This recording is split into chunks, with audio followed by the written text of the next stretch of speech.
On June 16th, Neptune, planet of utopia and dystopia, retrogrades in Pisces at 16 degrees. We have been living with this transit of dissolution since 2012 and will continue through 2026. A 150-year cycle, Neptune in Pisces is a once-in-our-lifetime transit. Yet the revisitation of themes from the previous era of the 1850s and 1860s are back loud and clear. Major among them is the need for a third Reconstruction, an attempt by the government to address the inequalities resulting from slavery. Slavery is and was America's mortal sin, and African Americans have played a bodhisattva role in getting us to awaken from this nightmare.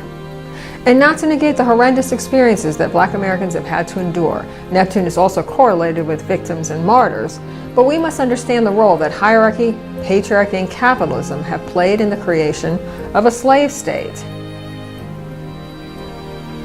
Likewise, we have been all races, genders, and creeds in multiple past lives, and we have all had at some point been placed under subjugation by a dominant power.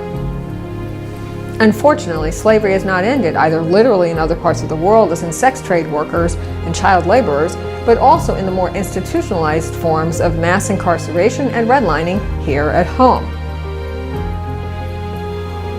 And unfortunately, there are ways that we can metaphorically enslave ourselves to an addiction.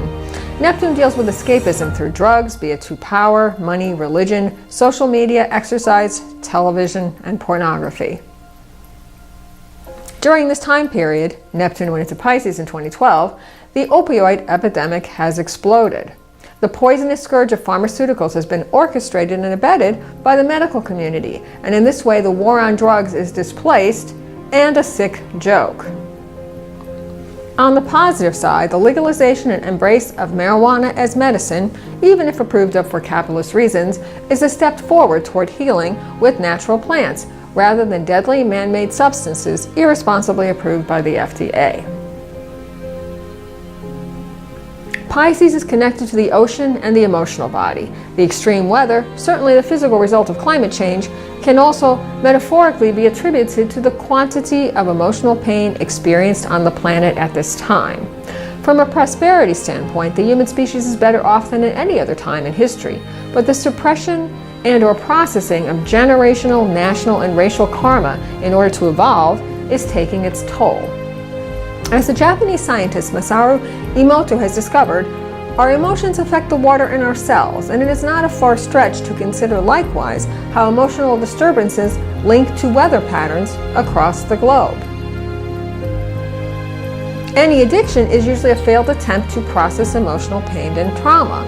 The type of substance doesn't really matter. The birth chart will show the particular preference, which is why beyond behavioral modification, rehab generally doesn't work long term unless the original emotional wound is addressed.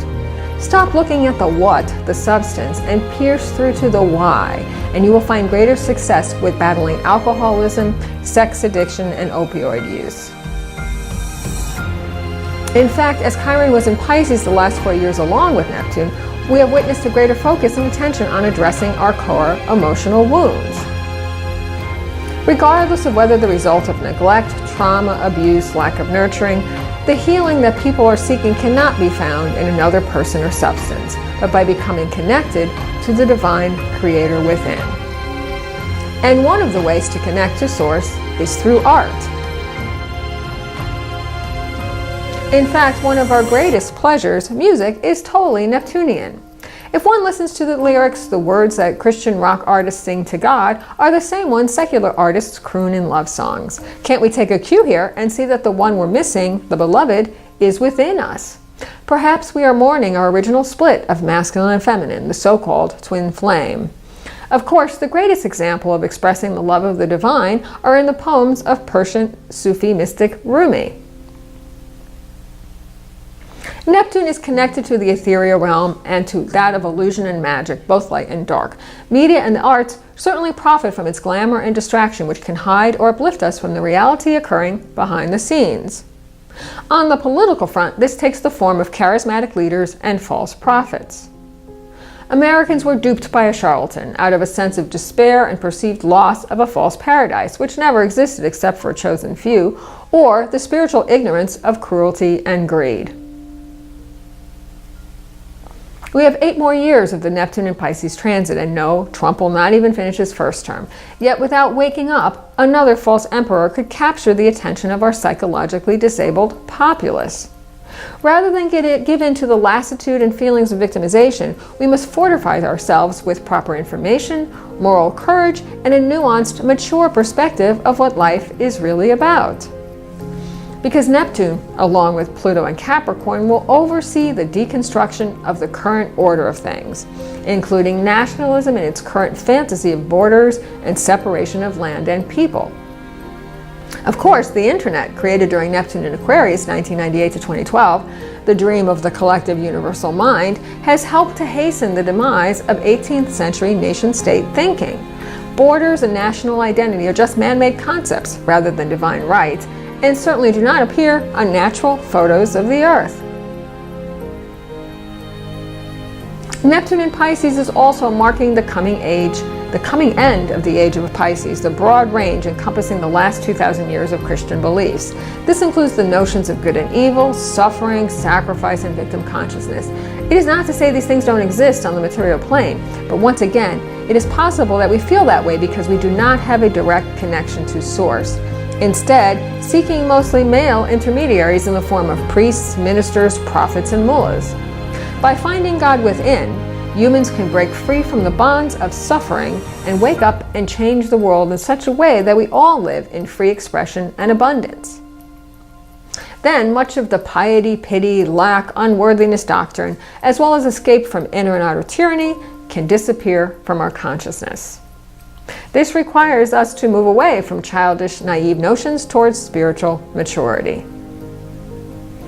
Fortunately, Neptune is redemption and a deeper connection to the spiritual realm. During Neptune and Pisces periods, there is a resurgence in religious or spiritual movements. Rather than continuing down the limited path of Christianity or any other patriarchal religion, deeper exploration into the science of consciousness and the connection to inner core wisdom, intuition, may help move the world forward toward a more enlightened future. What we likewise need is a practical spiritual revolution, such as good works, and this is occurring with the reemergence of social justice movements and marches on a variety of issues. Because while failing miserably on many counts, the dream of America still holds weight at home and around the world. That vision must be kept alive and updated toward a truly more perfect union. The original tenets still apply, and it is the choices of men that have steered it away from its pure intent.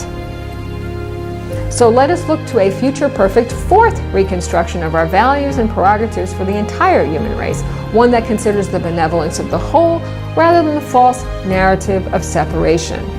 As Neptune is related to dreams, vision, and the imagination, let us craft a country and world of universal peace and happiness, which is the highest manifestation of Neptune in Pisces. I'm Med Astrologer Patrice Kamens.